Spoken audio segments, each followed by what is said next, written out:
BSF, PDSU, ఈ సంఘాలు, BJS, BC మొదలగు విద్యార్థి సంఘాలన్నీ కలిపి నేను దేశవ్యాప్తంగా బంద్ పిలిపించాను. సంఘాల బంద్ అనగానే క్లాసులు బంద్ అయితే ఇంటికి పోవటం అనేది మీ వయసులో ఉన్నప్పుడు మాకు కూడా ఉండేది. ఎందుకంటే నేను 1976-78లో ఈ జూనియర్ కాలేజీలోనే బైపీసీ స్టూడెంట్గా చదువుకున్నాను.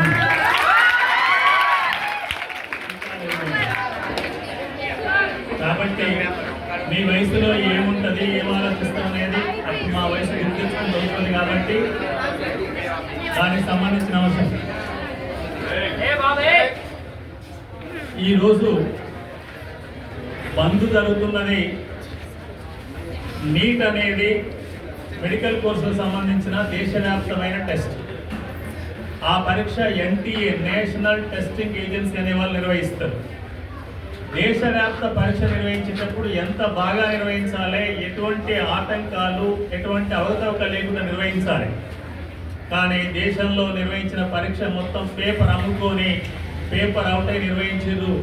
అంటే చదువుకున్న వాళ్ళకి కాదు, చదువు కొన్నోళ్ళకే చదువు అనే రకంగా నేడు దేశవ్యాప్తంగా ముఖ్యంగా మోదీ పాలన కొనసాగుతుంది. ఇది మంచిది కాదని చెప్పి విద్యార్థి సంఘాలు పిలిపివ్వడాన్ని, అన్ని సంఘాలని పేరు పేరున నేను అభినందిస్తున్నాను. దాంట్లో మీరందరూ పార్టిసిపేట్ కావడానికి కూడా మీ అభినందన తెలియజేస్తున్నాను. ఎందుకంటే ఇది ఒక హెచ్చరిక. మీకు చేతనవుతుందా లేదా పరీక్ష సరిగా పెట్టడం, మీ గద్దె మీద కూర్చున్నాక సరైన పద్ధతిలో పరీక్షలు పెట్టాలి కదా. చదువు వచ్చిన వాళ్ళకే సీట్ రావాలి, చదువు కొన్నోళ్ళకి కాదు, చదువు ఉన్నోళ్ళకే సీట్ రావాలనేది మీ నినాదంగా ఉండాలి. అదేవిధంగా స్కాలర్షిప్లు కూడా పెండింగ్లో ఉన్నాయి, వెంటనే రాష్ట్ర ప్రభుత్వం విడుదల చేయాలని. మనకు ఎక్కువ అవసరాలు, మౌలిక అవసరాలు ఇప్పుడు ఈ జూనియర్ కాలేజీకి ఇంకా కనీసం ఒక 10 క్లాస్ రూములు ఉంటే ఉపయోగకరంగా ఉంటుందని ఇప్పుడే ప్రిన్సిపల్ గారు చెప్పారు. ఆ పద్ధతిలో 10 క్లాస్ రూములు కావాలి అంటే ఇది ఒక రాష్ట్ర ప్రభుత్వం బాధ్యతే కాదు, కేంద్ర ప్రభుత్వం తమ బడ్జెట్లో 10% అంటే 100 రూపాయలు బడ్జెట్ ఉంటే 10 రూపాయలు ఎడ్యుకేషన్కి ఇవ్వాలని చెప్పి ఉంటే, అలా కాకుండా గతంలో ఉన్న ప్రభుత్వాలన్నా అంటే ఒక 10 ఏళ్ల కింద ఉన్న ప్రభుత్వాలు, మన్మోహన్ సింగ్ వాళ్ళు ప్రధానమంత్రిగా ఉన్నప్పుడు they have given 4%. But now Modi has come to the power till 10 years. He decreased budget of the central to education department. How much it decreased? Now it is only 2.4. 10 రూపాయలు ఇవ్వమని కొట్టారి కమిషన్ చెప్తే వీళ్ళు ఏం చేస్తున్నారు, ₹2.40 ఇచ్చి సాల్పు అంటున్నారు. సరిపోతాయా? సరిపోవు కదా. కాబట్టి కేంద్రం వెంటనే తగు నిధులు ఇవ్వాలి, రాష్ట్రం కూడా బడ్జెట్లో కేటాయింపులు పెంచాలి, మౌలిక వసతులు అవసరమైన ఏర్పాటు చేయాలి, మీకు ఇచ్చే స్కాలర్షిప్లు కూడా ఎప్పటికప్పుడు విడుదల చేయాలి.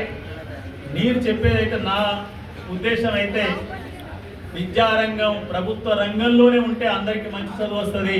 విద్యారంగం ప్రైవేటు పరమైతే అది మంచి చదువు కాదు. విద్యార్థులు సరైన పదంలో ఉండరు, సమాజాన్ని అర్థం చేసుకోలేరు. విద్య అనేది ప్రభుత్వ రంగంలోకి తీసుకురావాలి. అందుకొరకు కేంద్ర రాష్ట్ర ప్రభుత్వాలు కృషి చేయాలి. లేకుంటే మీ తరమైన, మా తరంలో ప్రభుత్వ సంస్థలే ఉండేది, మేమందరం ఒకే దగ్గర చదువుకునేది. ఇప్పుడు చదువు ఎలా మారిపోయిందంటే ఉచితంగా చదువు చెప్పే ప్రభుత్వ విద్యా సంస్థలు ఉన్నాయి, మామూలు చదువు చెప్తూ మామూలు ఫీజు తీసుకునే విద్యా సంస్థలు సూర్యాపేటలో ఉంటాయి. లక్షల రూపాయలు తీసుకు ఇంటర్మీడియట్ చెప్పే చైనా బ్యాచ్లు ఉన్నాయి, చైనా బ్యాచ్లు. ఆ బ్యాచ్లలో చదువు ఏం లేదు, ఎందుకంటే కొంతమంది స్వతహానే చదువుకుంటారు. కాబట్టి చదువుల్లో మార్పు రావాలి. మార్పు కొరకు అన్ని విద్యార్థి సంఘాలు పెద్ద ఎత్తున పోరాడుతున్నాయి. ఈ పోరాటానికి నా సంపూర్ణ మద్దతు ఉన్నది. మీ తరం తప్పనిసరిగా ప్రభుత్వ విద్యారంగంలోనే అన్ని విద్యా సంస్థలు ఉండాలి, అందరికి ఒకే రకమైన విద్య ఉండాలి. చదువు కొనేటోళ్ళకి కాదు, చదువుకునేటోళ్లకు, చదువుకోవాలనుకునే వాళ్ళకి చదువు ఉచితంగా రావాలి. ఆ పద్ధతిలో అమ్మాయిలు అబ్బాయిలు అందరూ రాబోయే కాలంలో మీరు సంఘాల్లో పోరాటం చేయాలని తెలియని వాళ్ళు అంటుంటారు. విద్యార్థి సంఘాల్లో ఉండొద్దు, పోరాటం చేయొద్దు.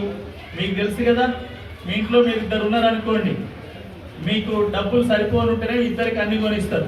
లేనప్పుడు ఎవరికి ముందు కొనిస్తారు చెప్పండి? ఇంట్లో చిన్నోళ్ళకి కాదు, పెద్దోడు కూడా ఒకసారి అరిసిటోడు ఉంటే పెద్దోడికి కొనిస్తారు.